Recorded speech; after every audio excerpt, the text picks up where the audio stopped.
Hello friends, welcome to my TET classes. Friends, आज हम पढ़ेंगे हिंदी और हिंदी में हम देखेंगे कारक। फ्रेंड्स, कारक एक ऐसा टॉपिक है जहां से हर बार एक क्वेश्चन उठ जाता है, चाहे फर्स्ट पेपर में या सेकंड पेपर में। तो आइए स्टार्ट करते हैं। कारक कारक है संज्ञा या सर्वनाम। आप जानते हैं संज्ञा और सर्वनाम। संज्ञा और सर्वनाम का वाक्य के अन्य शब्दों से जो संबंध दिखाया जाता है वो कारक होता है। संज्ञा बुक में देख लीजिए, संज्ञा तथा सर्वनाम के जिस रूप से उसका वाक्य के अन्य शब्दों के साथ संबंध सामने आता है उसे कारक कहते हैं। जैसे रमेश ने महेश को जेब से पैसे निकाल कर दिए। यहाँ पे ने को से है, ये कारक चिन्ह है। आगे देखिए, कारकीय रूप निर्धारण के लिए संज्ञा या सर्वनाम के बाद जो चिन्ह आता है उसे विभक्ति अथवा परसर्ग कहते हैं। संज्ञा या सर्वनाम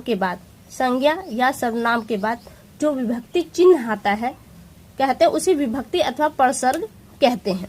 आगे दिया है, अब जो पॉइंट्स है, पहला पॉइंट है इसमें विभक्ति से बने शब्द रूप विभक्त्यंत यानी कि विभक्ति का अंत या पद कहलाते हैं। दूसरा पॉइंट है, हिंदी में कारक के 8 भेद हैं। यहाँ से ये प्रश्न बन सकता है कि कारक के कितने भेद हैं, तो कितने भेद हैं? वो 8 भेद हैं। जिस तरह से समास के भेद पूछे जाते हैं उसी तरह से इसके भी भेद पूछे जा सकते हैं। कर्ता कारक, कर्म कारक, करण कारक, संप्रदान कारक, अपादान कारक, संबंध कारक, अधिकरण तथा संबोधन दिया है। हिंदी कारक की विभक्तियों का प्रयोग इस रूप में होता है। यहाँ पे कारक दी है, यहाँ पे विभक्ति परसर्ग, इसे हम विभक्ति चिन्ह भी कह सकते हैं क्योंकि विभक्ति के जो निशान है उन्हें हम, जैसे ये शब्द है, इन्हीं के माध्यम से दिखाते हैं। इसका कोई अलग से सिंबल नहीं है। दिया है कर्ता कारक का देखिए निशान है जो ने है। कर्म कारक का जो निशान है वो को। करण का से या के द्वारा, यहाँ पे से शब्द भी यूज हो सकता है और के द्वारा शब्द भी। संप्रदान को के लिए, अपादान से, ये से हमेशा अलग होने के अर्थ में ही आएगा। संबंध, जहाँ पे संबंध दिखाया जाए वहां पे जैसे का, के, की के माध्यम से संबंध दिखाया जाता है। अधिकरण मैं और पर, संबोधन है, अरे, अजी, है, भो, ये सब आते हैं आपके संबोधन में। तो देखिए नीचे दिया है, हिंदी में विभक्तियों की 2 प्रवृत्तियां मिलती हैं। पहला है विश्लिष्ट तथा संश्लिष्ट। आगे जो पॉइंट है, संज्ञा के साथ आने वाली विभक्तियां शब्द से पृथक लगाई जाती हैं, जैसे राम ने वृक्ष पर इत्यादि, जबकि सर्वनाम के साथ आने वाली विभक्तियां शब्द में संयुक्त रहती हैं, जैसे उसने तुमको। यहाँ कहा जा रहा है कि जब संज्ञा शब्द हो तो उससे में जो विभक्ति चिन्ह है वो अलग होता है, लेकिन जब सर्वनाम हो तो उसमें विभक्तियां जुड़ जाती हैं। जैसे मैं यहाँ देखिए, राम ने फल तोड़े, तो आप देख सकते हैं यहाँ पे राम यानी कि संज्ञा। हम संज्ञा की जगह जब सर्वनाम लगा दें तो कहते हैं उस ने फल तोड़े। तो यहाँ पे जो उस है इसके साथ जो कारक चिन्ह लगा ये अलग नहीं होता, जबकि संज्ञा के साथ जो कारक चिन्ह लगा होता है वो अलग होता है। अब यहाँ पे हमने अलग लिखा है, इसे एक साथ करके देखते हैं। उसने फल तोड़े, यानी संज्ञा के साथ तो आपका कारक चिन्ह अलग रहेगा, लेकिन सर्वनाम होने पे कारक चिन्ह उसी में जुड़ जाएगा। आगे देखिए दिया है, अगला पॉइंट है, कर्ता कारक की विभक्ति ने का प्रयोग भूतकालीन वाक्यों में होता है। आगे पॉइंट है, करण तथा अपादान कारक की विभक्ति, करण का भी चिन्ह से है, अपादान का भी चिन्ह से है, से समान लगती है। वर्ड वही होने की वजह से ये समान लगती है, किंतु इनका प्रयोग पृथक अर्थों में होता है। जैसे करण कारक में संज्ञा का क्रिया से संबंध का बोध होता है और जबकि अपादान में किसी वस्तु के अलग होने का भाव प्रकट होता है। जैसे अब करण कारक का एग्जाम्पल देखिए, राम ने डंडे से उसे पीटा। करण क्या है? एक माध्यम दिखा रहा है कि पीटने का, किसी को भी पीटने का, लेकिन किससे पीट रहा है? वो डंडे से, तो ये एक करण हो गया, करण कारक से। यहाँ पे से का निशान आया है। फिर वहीं अपादान के लिए देखिए, मोहन ने कुत्ते को घर से निकाला। कुत्ते को घर से निकाल रहा है, वो परमानेंटली के लिए निकाल रहा है, तो यहाँ पे से का अर्थ अलग होने के लिए आया है। ये आपका अपादान कारक। फिर देखिए इनके एग्जाम्पल देख लेते हैं। कारक की विभक्ति प्रयोग के उदाहरण, पहले है कर्ता कारक। कहते हैं कर्ता कारक से किसी के काम के होने का बोध होता है, यानी कि कर्ता क्या कर रहा है ये पता चलता है। राम ने रोटी खाई, देखिए यहाँ पे क्रिया साफ पता चल रही है कि राम ने रोटी खाई, कार्य हो रहा है, किसने किया? राम ने किया। मैंने उसे पढ़ाया, सर्वनाम है इसलिए कारक चिन्ह उसमें जुड़ गया तो हो गया मैंने उसे पढ़ाया। उसने लड़ाई लड़ी, सीता ने गीता पढ़ ली, उसने गीत गाया। तो यहाँ क्या हो गया आपका कर्ता कारक, किसी कार्य के होने का पता चले वहां होता है कर्ता कारक। फिर आ रहा है कर्म कारक। कर्म कारक क्या है? क्रिया का प्रभाव जिस पर पड़ता है वो होता है कर्म कारक। जैसे पिता ने पुत्र को डांटा, तो क्रिया का प्रभाव किस पर पड़ रहा है? पुत्र पर। तो यहाँ पे को शब्द आपका आ गया कर्म कारक के अंतर्गत। राम ने श्याम को मारा, माता ने बच्चे को सुलाया। तो यहाँ पे को आपका है कर्म कारक चिन्ह का विभक्ति चिन्ह है ये। फिर देखिए करण। करण है माध्यम होता है। यहाँ पर करण में आपको माध्यम मिला, किसी कार्य के होने के लिए एक चीज का माध्यम होता है, वही माध्यम यहाँ पे करण है। तो देखिए यहाँ पे दिया वह चाकू से मारता है, क्रिया हो रही है मारने की, लेकिन माध्यम क्या है? चाकू। और चाकू से मारने शब्द का जो संबंध बन रहा है वो बन रहा है से। तो यहाँ आपका ये से हो गया करण कारण। जहाँ पे आपको आधार मिले वो आपका करण कारण। आधार का मतलब माध्यम।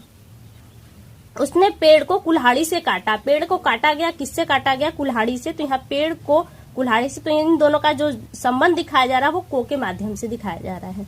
फिर सीता कलम से लिखती है, सीता कार्य कर रही है, उसके कार्य करने का माध्यम कलम है, तो इस कलम को और लिखने की क्रिया को जोड़ा गया से। तो ये से, को और से शब्द आपके करण कारक हो गए। फिर देखिए संप्रदान।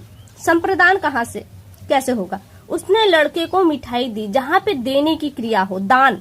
यहाँ पे शब्द के देखिए कि यहाँ पे दिया है दान। दान मीन्स होता है देना। जब देने की क्रिया हो तो वहां पे आपका हो जाएगा दान। उसने लड़के को मिठाई दी, ये किस में आ रहा है? संप्रदान में।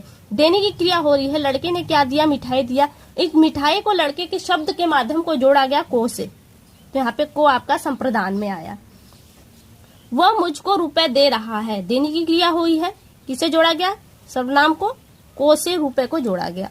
फिर दिया श्याम ने मोहन को साइकिल दी, देने की क्रिया हो रही है, यहाँ पे को से जो मोहन को और साइकिल को संबंध को दिखाया गया। अब देखिए अपादान। अब आप कहेंगे कि ये दान तो यहाँ पर भी है, दान तो यहाँ पे भी है, लेकिन इस बात पे हमेशा गौर कीजिएगा, दान अपादान अलग होने के अर्थ में ही आएगा जब आप अलग देखेंगे। अब कहेंगे श्याम ने मोहन को साइकिल दी, परमानेंटली ये शब्द नहीं समझ में आ रहा कि यहाँ पे परमानेंटली अलग हो रही है साइकिल, यहाँ पे माध्यम सिर्फ देने की क्रिया दिखाई जा रही है। फिर आगे देखिए अपादान। यहीं पर अगर मैं एक प्रश्न वो लूं कि भिखारी को पैसे देना, तो भिखारी को पैसे जो दिए जाते हैं वो अपादान के अंतर्गत आता है, क्योंकि भिखारी को जो दिए गए पैसे कभी रिटर्न नहीं होते। जो परमानेंटली चीज दे दी जाती है वो आपका अपादान में आता है, लेकिन जो देने को उपरांत ले ली जाए वो चीजें आपकी संप्रदान में आती हैं। साइकिल दी जा रही है, लेकिन यहाँ पे ऐसा कोई भाव नहीं समझ में आ रहा है कि साइकिल परमानेंटली दी जा रही है। अपादान कारक।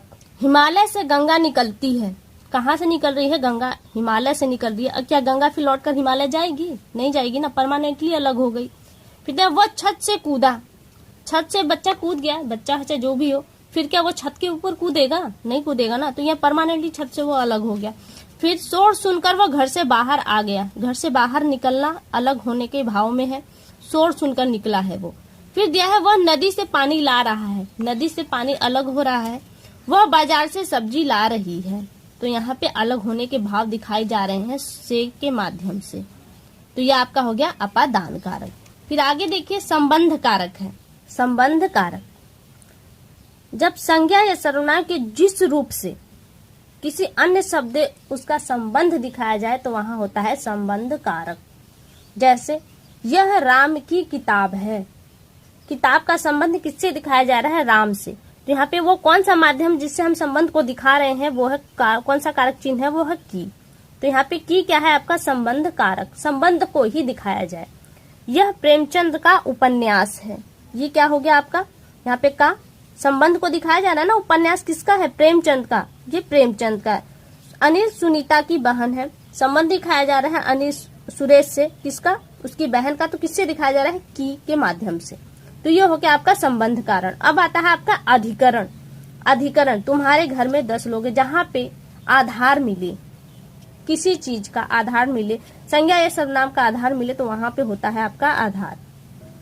तुम्हारे घर में 10 लोग हैं, देखिए यहाँ पे जो घर में लोग हैं इन लोगों के रहने का जो आधार है वो घर है। और इनको कैसे जोड़ा जा रहा है, इसे में के द्वारा जोड़ा जा रहा है, में विभक्ति के द्वारा। तो यहाँ पे क्या में शब्द क्या है, अधिकरण चिन्ह है। फिर आगे दिया है दुकान पर कोई नहीं है, तो दुकान पर कोई नहीं है, कोई नहीं है, इसको कैसे जोड़ा जा रहा है, पर से। तो यहाँ पे आपका होगा अधिकरण कारक। जहां पे संज्ञा सर्वनाम से किसी अन्य शब्दों के संबंध को, आधार को दिखाया जाए, तो वहां वो होता है आपका अधिकरण कारक। अब आपका आता है सबसे लास्ट बचा संबोधन। संबोधन का क्या, हम जब किसी को पुकारते हैं संबंध से, हम किसी को पुकारने के लिए या तो उसका नाम लेते हैं, जब उसके नाम को न लेकर हम कोई अन्य वर्ड यूज करते हैं तो वो हमारा आता है संबोधन कारक में। जैसे राम को हम बुला रहे हैं तो कभी कभी कहते हैं हे राम, हे राम। राम जरूरी नहीं है कि इसमें साथ हो, हम कभी कभी अपने दोस्त का अरे यहाँ अरे शब्द यूज करते हैं, तो अरे क्या है, संबोधन है, अरे शब्द आपका संबोधन हो गया। इसी तरह से और शब्द हैं अजी, तो ये क्या आपके आते हैं, संबोधन कारक के अंतर्गत आते हैं, जिसे हम संबोधित करते हैं सामने वाले को। तो फ्रेंड्स, कारक का जो ये टॉपिक है हमारा यहीं पे समाप्त हुआ। अगले वीडियो में आपसे बहुत जल्द मुलाकात होगी, तब तक के लिए नमस्कार।